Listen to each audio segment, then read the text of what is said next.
Back in on HQ, sponsored by Microsoft Surface, and our Super Bowl matchup is set. Your lucky numbers, 1, 4, and 9. Both teams 4 seeds. That's right.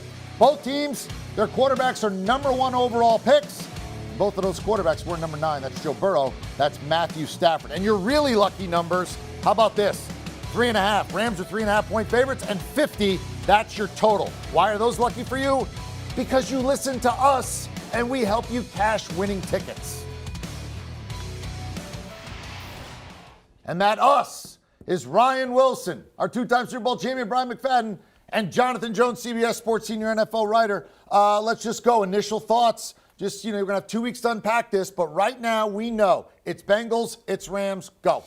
For me, I look at this Bengals defense and I see what they were able to do in the second half against the Kansas City Chiefs and against all the weaponry that they have and against Patrick Mahomes. And I say, if you do what you did in the second half against the Chiefs, do it for the entire game against the Rams, that is your way to win. It's just, I don't know if they're going to be able to do it. Cooper Kupp is a cheat code out there, and Matthew Stafford has a very strong rapport with him. The way that Odell Beckham has come on and the way that they have been able to use him in this offense, his career has been resuscitated. You continue on, and you have a Kendall Blanton who we're going to see about Higbee, but I like this offensive line for the Rams. I think they're going to be able to hold up against Trey Hendrickson. And, of course, when you look defensively for the Rams, I think they're going to be able to get after Joe Burrow. But this is a Cincinnati Bengals team that has surprised me throughout the season. I won't be surprised if I ultimately am surprised. B-Mac, your initial thoughts on the Super Bowl. Go ahead. Say it again. Go ahead. Your initial thoughts on the Super Bowl. I'm excited. I'm clearly, not surprised to see the Rams get to this point because of, all the moves they made in the offseason and, of course, during the season. So they were a team that many expected to see to get to this point. But I'm super surprised to see Joe Burrow and Cincinnati get to this moment in the season, being able to play in the Super Bowl. These guys are just having fun. A very, very young ball club. Key players, extremely young, but they just living in the moment, and they're just taking advantage of the opportunity. So me personally, I'm excited for this matchup, even though I don't like Cincinnati because I'm a Steeler through and through. But I am excited for this matchup because now we're starting to see the narrative switch in both conferences, right? We thought Pat Mahomes was going to rule the AFC. Not so fast, my friend. Joe Burrow has stepped up to the plate. And now seeing what's going on with the Rams and looking at all the adversity they face, showing them to the plate, man, it's going to be an exciting Super Bowl Sunday. B-Mac, you're not going to like this, but this Bengals team reminds me of that 05 Steelers team. Played with a chip on their shoulder, had a second-year quarterback. Ben Roethlisberger obviously led you guys to the Super Bowl. And I get that same feeling with this Bengals team. And I'll come back to this. And JJ talked about the pros and cons for both teams.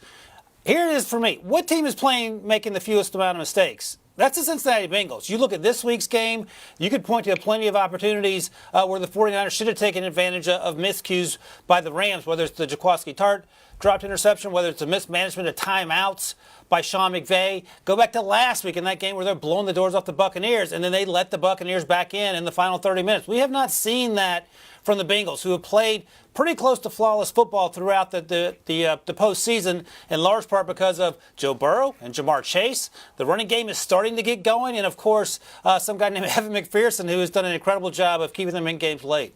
All right, so as I said, line's 3.5, totals 50 right now. These coaches know each other. Zach Taylor coached for Sean McVay and got hired off his staff to be the guy in Cincinnati. Rams get to play at home. We got to factor that in. Maybe it's not worth anything. But right now, you're not going to be held to this pick. But if you had to wager right now, 3.5 or 50, you go inside total, and what's the selection? Jonathan Jones. I'm glad I'm not going to be held to this pick. Certainly want to see how things are going to be playing out over the weeks and what the injury report's going to be and how many flights from Cincinnati are going to be added to the itineraries here that get into L.A. and see what the Bengals fans can show up in that building. But right now, of course, I lean Rams. I think that they are the better football team. But again, I've been picking against Cincinnati all year, and I've been wrong picking against them. So, take that for what it is, but I'm leaning Rams. Yeah, it's going to be interesting to see, despite the fact the Rams are playing on their field, I would expect you may have more Bengal fans in the stands. They're sort of the underdog. Bengals and neutral as well. I mean, it's the Super Bowl in Los Angeles. You're going to get everybody who doesn't care you think most of them we're going to go with the Bengals are a cute little story. Never been there before. Kind of fun, offense, Joe Cool, that kind of thing. But 3.5 and 50. B-Mac, what's your instinct tell you right now? Not going to hold you to this. I'm with JJ. I've been picking against Cincinnati all year and seeing they're getting 3 and a hook. It's tough. It probably will change by Wednesday or Thursday. So I'll take Cincinnati right now getting the points. And a lot of Cincinnati Bengals fans might be mad to hear me say that because they've been attacking me on Twitter, telling me to keep picking the opposite team in regards to Cincinnati. So I'm sorry, Bengal fans. I'm picking Cincinnati right now, but that could change between now and game day. Yeah, my instinct says Cincinnati too. So that's 3 of us. All in favor, Senator Wilson? Or are you going to go the other way? Or do you want to attack this total of 50?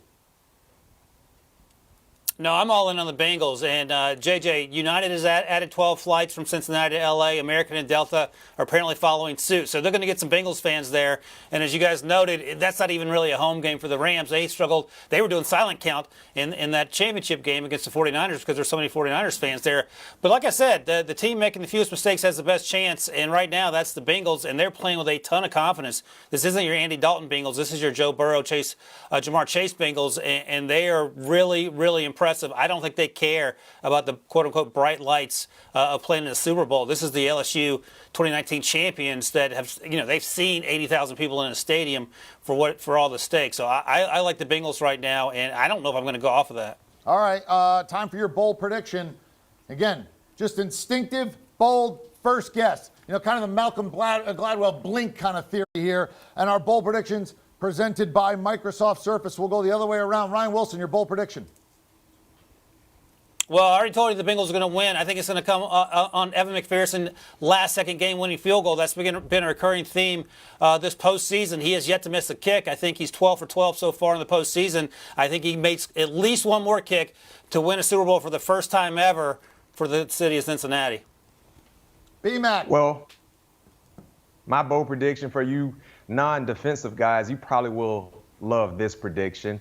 Both teams will combine to score at least 70 points. Wow! We're going to see a lot of scoring, so get your popcorn ready, you non-defensive guys. Both teams will combine to score at least 70 points. JJ? The Cincinnati Bengals are the AFC representatives, and this year the AFC representatives they are designated the home team. That means that you get to pick your jersey color. The Cincinnati Bengals are going to wear orange jerseys. That's right. Why are they going to wear orange jerseys? Well, in 1982, in their first Super Bowl appearance, they wore black jerseys. They lost that one to the San Francisco 49ers. 7 years later, when they returned to the Super Bowl and they faced the San Francisco 49ers, they wore white jerseys. They lost that Super Bowl as well. So now you're 0-1 in black and you're 0-1 in white, but you got your orange jerseys. Why don't you go 1-0 in those guys? I have them in orange jerseys in the Super Bowl. Mine, I'm going Joe Mixon's your MVP. I think he's going to ball out in this game. I think he's too good a football player, and I think they grind it out with him when they get ahead. They win. Mixon, your MVP, not the quarterback. Sort of unlikely to pick a running back in that spot. All right, well done, gentlemen. Those are our bold predictions presented by Microsoft Surface. It's going to be a lot of fun. Super Bowl 56. So here you go. All right, both guys drafted number 1 overall. Only one other time. And again, same thing. You kind of got an older guy and a guy that's sort of in the beginning or prime of his career. You had Manning and Newton. Now you have Stafford and Burrow. And by the way, both Matthew Stafford and Joe Burrow, they both wear the same number. Drafted in the same spot, wear the same number, and one will get their first Super Bowl championship. Do you want a sports network that delivers everything that matters about the game? The highlights, the picks, the instant analysis, no yelling, no fake debates, no politics. Hit the subscribe button and never miss a moment.